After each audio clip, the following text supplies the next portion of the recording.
All right, let's talk about some common money mistakes and, most importantly, how to sidestep them. Ever feel like that? Well, guess what? You're definitely not alone, and things can get better. I mean, look at this. 35% of adults feel their finances are worse off. So, what's going on? So, let's start with the small stuff, the everyday habits that just sneak up on your bank account. It might not seem like a big deal, but you'd be surprised how quickly those little purchases add up. That's money you could be using to pay off debt or, just build up your savings.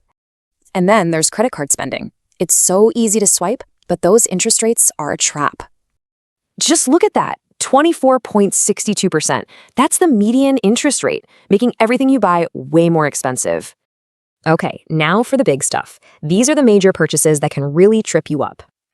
Buying a car, for example, millions of people do it. But financing it, that's where it gets tricky. And here's the thing. Just because you can make the payment doesn't mean you can actually afford the car. Same goes for housing. You really don't want to be house poor. Bigger isn't always better here. A good rule of thumb, the 28-36 rule. Try to keep your housing and total debt in check. All right, let's get serious. These next mistakes can really mess with your future security and retirement. First up, not saving. Living paycheck to paycheck leaves you totally exposed when emergencies hit. And honestly, it's kind of scary how low the personal savings rate is right now, just 3.6%. So should you dip into your retirement to pay off debt? It sounds tempting, but it is super risky. Why? Well, you lose out on compounding interest, and you could get hit with a big 10% penalty.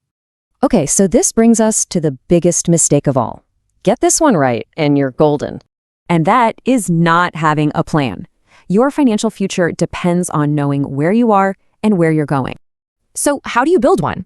Well, you review your finances, create a budget, and set some goals. And hey, remember, nobody's perfect. If you mess up with your budget, just get back on track. So, after all this, what's one thing you'll rethink? Seriously, that's where a better financial future begins.